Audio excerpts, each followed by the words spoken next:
I'm an E.M.S worker, and I've been on some crazy calls. I need to vent. I've been working on the truck for, well, coming up on 10 years now pretty soon. So believe me when I say that in this job you see some shit.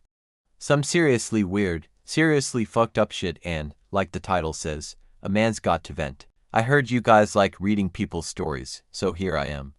Now, I work in a smaller city. There's only one hospital and only 3 or 4 trucks.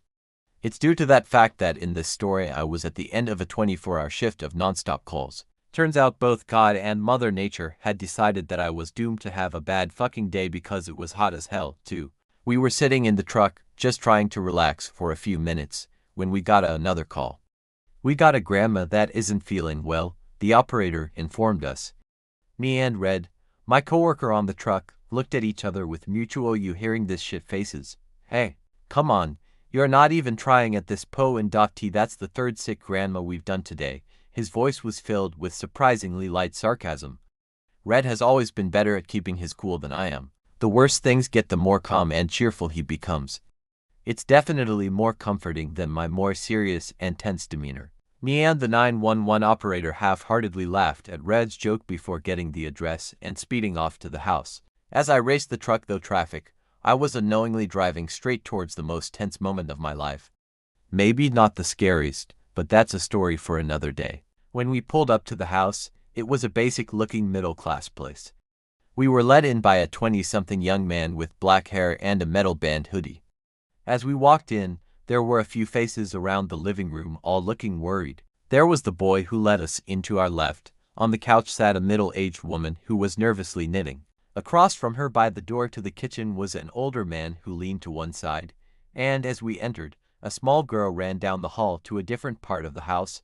My eyes were focused on the middle of the room where Granny sat in a rocking chair. She was pale, the kind of pale you only see when things are going really bad.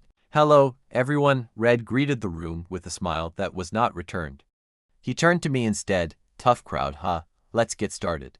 He walked to the rocking chair and put his hand under the old woman's scarf to check the pulse. "Oh God," he gagged and pulled away, clearly trying not to vomit.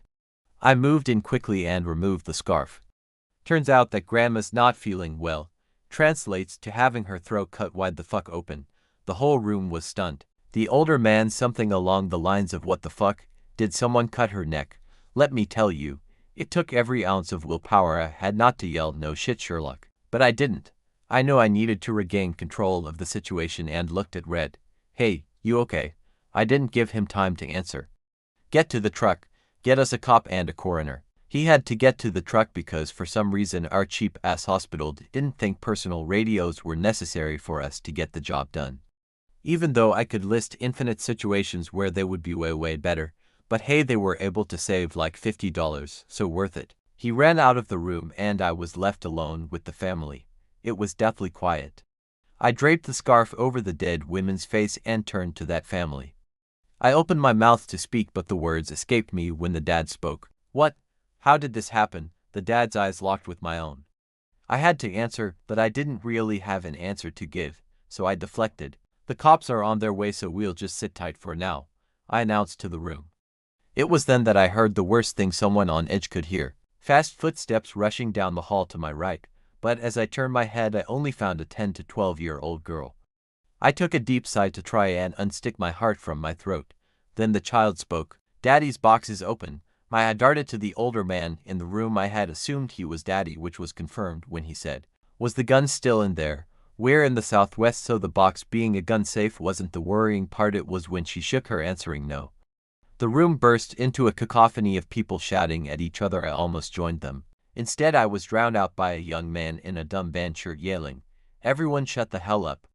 The room fell deathly quiet, me most of all because the voice came from behind me.